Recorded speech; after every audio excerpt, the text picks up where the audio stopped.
Bom, vamos separar algumas coisas aqui na mesa. Tá. Em primeiro lugar, existe a arqueologia séria, que é aquela que tem formação acadêmica, tem congressos, tem acadêmicos, tem trabalho científico, trabalho de campo, e tem aquela arqueologia de almanaque, daquele camarada que é dentista, você tá entendendo? O auxiliar de não sei lá o quê. Vai atrás de teorias da e vai atrás da conspiração. teoria da conspiração e volta lá. E aí fala que encontrou a Arca de Noé. Existem 42 supostos achados da Arca de Noé. É? 42.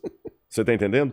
Ah, mas que tem uma mancha. Olha, gente, desculpa. Aí que é a diferença entre ser crente e ser crédulo. É. Você tá entendendo? Aí que tem a diferença entre ser crente e ser crédulo. Eu sou crente, não sou crédulo. Aí o camarada me mostra uma fotografia de péssima qualidade, com uma borra preta no meio lá da neve, lá na Turquia, entre a Turquia e a Armênia, lá nos montes lá. Olha, tá vendo aqui, olha? É no formato No formato da arca. E o cara vem com um desenzinho de computador, ainda faz assim, pô, o cara tá aqui debaixo da neve. Você foi lá? Não, mas... Não. Ou então aquelas histórias assim, porque um cara da NASA descobriu. Então, olha, vamos varrer tudo isso pro lixo. Por exemplo, o que eu já escutei, não sei se é Aham. verdade, que a Arca da Aliança estaria sendo guardada na Etiópia em segredo. Pois é. Já ouviu essa história também, Já na não, Etiópia? claro. Na verdade, o que tem de verdadeiro e falso em tudo isso? Tem 10% de verdade e 90% de falso. Ah, tem um pouco de verdade? O que é o ponto de verdade? Não em relação à arca propriamente dita, mas em relação a uma história que liga os etíopes aos judeus. Tá. Porque, de fato, existem exames até de DNA que comprovaram que há muitos etíopes que são judeus, São descendentes. descendentes da rainha de Sabá com Salomão. Tanto é que o Estado de Israel reconhece esses etíopes e dá cidadania israelense para eles. Tem até um filme, eu estou tentando lembrar agora o nome, que a Mossad vai até recuperar alguns desses etíopes e levá-los, tirar do país, lá até entra em Ruanda com o Idi Amin Dada, fazer uma negociação com ele, para recuperar esses etíopes e levar, porque eles estavam sendo ameaçados de morte, estavam sendo mortos por antissemitas e levaram para Israel. E tem muito etíope lá, judeu de sangue etíope, negro, mais negro do que eu até, no exército lá, israelense e tudo mais. Então isso é verdade. Tá. Agora eu falei, isso é os 10%. Tá. 90% de erro. Aí começa agora uma longa lenda que o rei Salomão estava lá com a rainha de Sabá. Quando ela foi embora, ela tinha um filho com ele. E o rei Salomão resolveu dar de presente para o filho uma réplica da Arca da Aliança. Aí, só que o menininho era muito esperto, trocou a réplica pela original e levou a original para a Etiópia, onde ficou guardada. Só que isso tudo é fantasia. Nós não temos nada a respeito disso. O que nós temos? Até a Bíblia não fala como é que a arca desapareceu. É uma inferência. Eu estou falando da Arca da Aliança, onde estão os 10 mandamentos. Ela descreve com detalhes absurdos, sim, né, os anjos, exatamente. Eu tô falando querubins. Querubins. Eu estou falando daquela que o Indiana Jones encontrou. Aquela ali. Aquela lá. Caçadores da Arca Perdida. Aí o que acontece?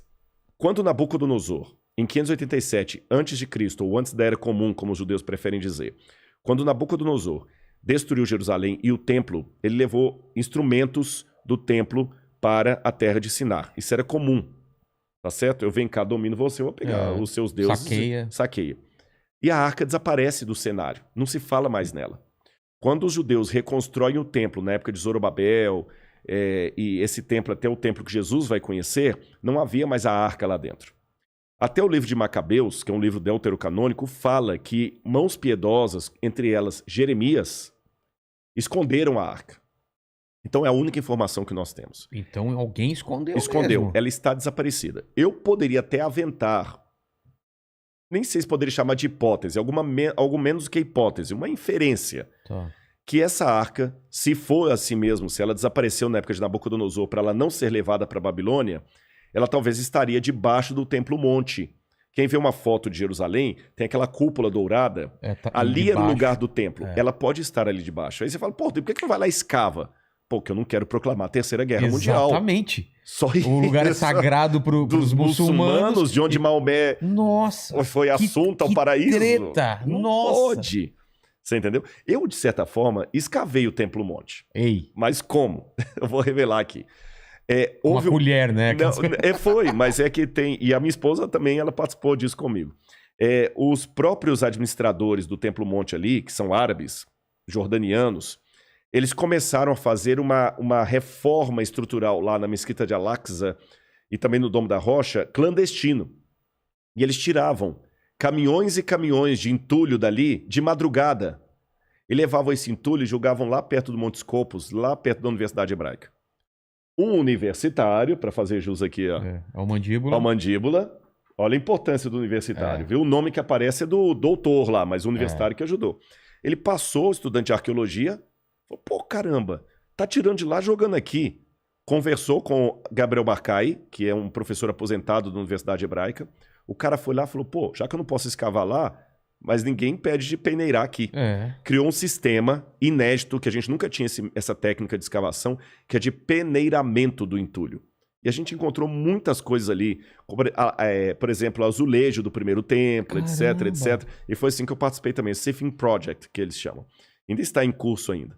Mas, até agora, nada da arca. Mas os árabes estão escavando, então? Não. Foi uma reforma. Uma reforma clandestina. Escavaram, mas não com fins arqueológicos. Ah, entendi. Você entendeu? É como se você vá abrir uma vala aqui, tira a terra e joga lá. Pô, o Vilela não deixou escavar na casa dele, mas tirou a terra e na terra tinha selos, selo do rei Ezequias, encontraram muitas moedas romanas. Então, muita coisa foi encontrada. Mas